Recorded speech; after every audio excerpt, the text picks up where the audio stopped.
एक गांव में लक्कू नाम का एक किसान रहता था। लक्कू बहुत लालची था। अपने लालच के कारण अक्सर वह गांव के लोगों को धोखा दिया करता था। धीरे धीरे गांव के लोग उसका स्वभाव अच्छी तरह से समझ गए। एक दिन सभी गांव वालों ने मिलकर लालची लक्कू को गांव से बाहर निकाल दिया और गांव के प्रधान ने उसे चेतावनी दी। अगर दोबारा इस गांव में आया तो तुझे छोड़ेंगे नहीं। लक्कू के घर में उसकी पत्नी और 2 बच्चे थे।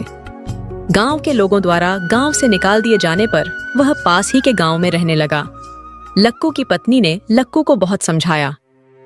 सुनो जी, अब तो लालच छोड़ दो और दूसरों को अपने फायदे के लिए इस्तेमाल मत करो और ना ही किसी को धोखा दो, वरना इस गांव के लोग भी हमें यहाँ से निकाल देंगे। अबे कलमुही, ये सब मैं मेरे लिए नहीं करता, तुम और तुम्हारे बच्चों के लिए करता हूँ। तुम्हें तो कोई काम नहीं है, चली आती है चपड़ चपड़ करने। लक्कू ने लालच को नहीं छोड़ा। तंग आकर लक्कू की पत्नी बच्चों सहित अपने मायके चली गई। लक्कू घर पर अकेला रह गया। खेत के कामों के साथ साथ घर के कामों की जिम्मेदारी भी उसके सिर पर आ गई। अब लक्कू रोज रोज खेत में जाता और काम करता, लेकिन काम के दोहरे बोझ के कारण उसका काम प्रभावित होने लगा।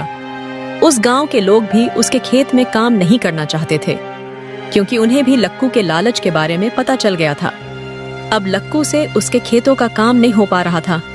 एक दिन उसने सोचा, मैं अपने खेतों में काम करने के लिए जंगल से किसी जानवर को ले आता हूँ। उससे मन मर्जी से काम करा लूंगा और उसको पेट भर भोजन करा दिया करूंगा। इससे मुझे बहुत फायदा होगा। अगले दिन वह जंगल में गया।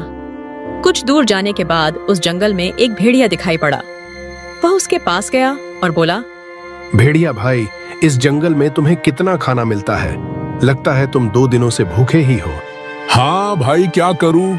इस जंगल में अब कुछ नहीं बचा है। जंगल सूख जाने के कारण सभी जंगली जानवर दूसरे जंगल में चले गए। मैं भी अब दूसरे जंगल में जा रहा हूँ। पर भेड़िया भाई, अगर मैं तुम्हें पास के गांव में कुछ काम दूं और बदले में भर पेट खाना दूं तो कैसा रहेगा? चलोगे तुम मेरे साथ? हाँ चलूंगा, पर ये तो बताओ मुझे काम क्या करना होगा? भेड़िया भाई, तुम्हें मेरे साथ खेतों में काम करना पड़ेगा, जिससे हमें खाना मिल सकेगा। हाँ करूंगा, लेकिन भोजन के साथ साथ खेत की फसल में मुझे आधा हिस्सा चाहिए। अगर मंजूर है तो चलूंगा, नहीं तो मैं जा रहा हूँ दूसरे जंगल में। लक्कू ने सोचा, अभी इसकी बात मान लेता हूँ, बाद में कोई ऐसी तरकीब निकालूंगा कि इसे फसल में कोई हिस्सा न देना पड़े। भेड़िया भाई, मुझे तुम्हारी शर्तें मंजूर है, अब चलो काम पर। भेड़िया उसके साथ चला जाता है और खेतों पर पहुंचकर काम करने लगता है।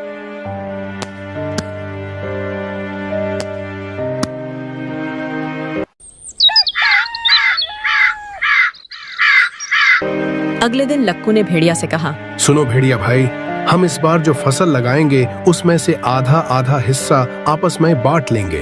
फसल का नीचे का हिस्सा मैं ले लूंगा और ऊपर का हिस्सा तुम ले लेना। लक्कू ने खेत में आलू की फसल लगाई। भेड़िया खेत में काम करता रहा।